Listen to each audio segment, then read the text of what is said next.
Olá pessoal, eu sou Eric Santos e sou estudante de licenciatura em matemática. Como relacionar as coordenadas cartesianas com a matemática financeira para criar um modelo matemático que represente situações do dia a dia? Essa é a nossa problemática.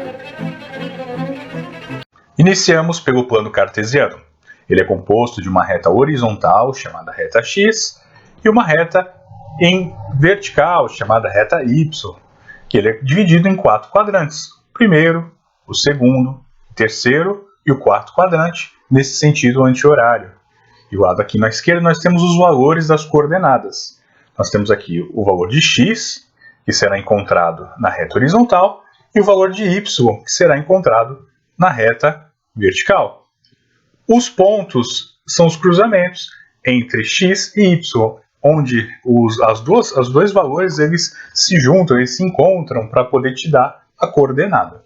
Partindo do ponto zero, quando os valores de x forem negativos, estarão aqui do lado esquerdo da linha horizontal e os positivos do lado direito. Da mesma forma, na reta y, na reta vertical, os valores negativos estarão aqui do lado de baixo e os valores positivos do lado de cima da reta y, sempre partindo do ponto zero. Por exemplo, aqui no ponto A, o valor de x 3, valor de y 2. Aqui nós encontramos o valor de x 3, seguimos para encontrar o ponto no valor de y 2. E aqui nós temos o ponto A. Da mesma forma, o valor x sendo 6 e y 4, nós temos aqui x 6, y 4, temos o ponto B. Consequentemente, ponto C, x8, y7. E aqui nós temos também demarcado o ponto C. Encontradas as coordenadas, eu posso traçar retas ligando os pontos, e assim eu tenho aqui uma tendência de crescimento de algum dado que eu estiver analisando. Agora vamos ver essa aplicação na matemática financeira. E aqui nós temos uma planilha eletrônica para calcular a fórmula dos juros compostos. Num período de 12 meses, eu vou definir aqui um capital e vou definir uma taxa de juros mensal. E ele me trouxe todos os valores. O valor dos juros corrigido mensalmente, o valor do capital corrigido mensalmente. Tenho aqui embaixo umas informações gerenciais, como o total de juros que eu vou pagar no final desse empréstimo, o valor final do empréstimo, o valor do capital, mais o total dos juros que eu paguei, e a porcentagem, o quanto ficou mais caro a contratação desse empréstimo. O empréstimo de R$10.000, ele subiu aqui 44,32%, utilizando uma taxa de 5%.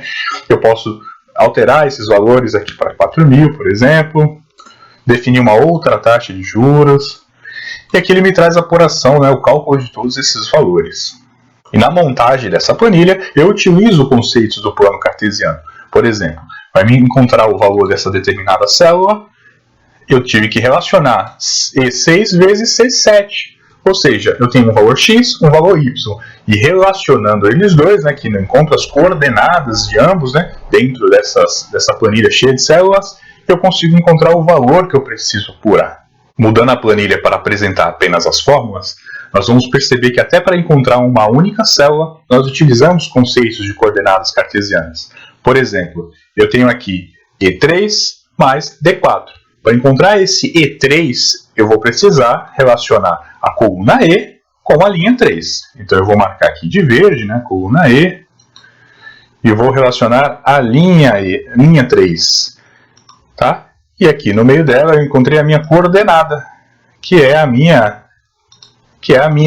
o valor que eu procuro da célula E3. E isso eu vou utilizar para somar com uma outra célula, que eu vou também encontrar essa coordenada. Veja que a coluna ela representa a reta Y e a linha representa a reta X, relacionando X a Y igual lá no plano cartesiano. Mantendo o contexto da matemática financeira, mas voltando aqui para o plano cartesiano, eu posso substituir os valores de x e y por valores do mundo real. Por exemplo, o reajuste do salário mínimo. Neste exemplo, x representa os anos e y representa o valor do salário mínimo. E aqui os pontos nós vamos ligar. 94, o salário mínimo era R$ 70,00. Em 98, o ponto B mostra que o salário mínimo era R$ 130,00. e assim sucessivamente até chegarmos no ponto H, que mostra que o salário mínimo em 2021, né, o valor X, era de R$ 1.100, o valor Y. E aqui eu posso traçar a minha reta de crescimento, né, a tendência de crescimento do salário mínimo, e eu posso aplicar aqui diversas outras fórmulas aritméticas, como proporção e dentre outras, para poder apurar tudo neste mesmo modelo matemático de salário mínimo.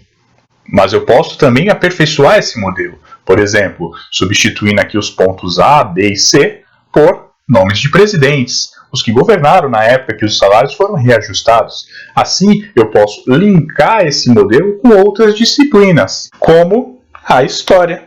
Eu posso discutir quais eram os fatos históricos que influenciaram o reajuste do salário mínimo naquela época.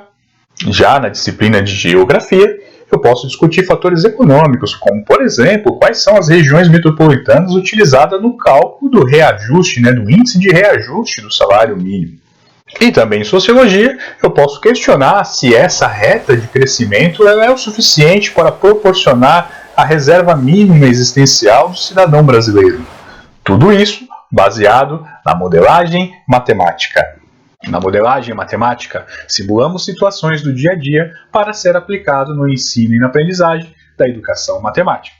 Afinal, na matemática não existe fórmula mágica, mas existem métodos que podem ser utilizados para a resolução das nossas problemáticas.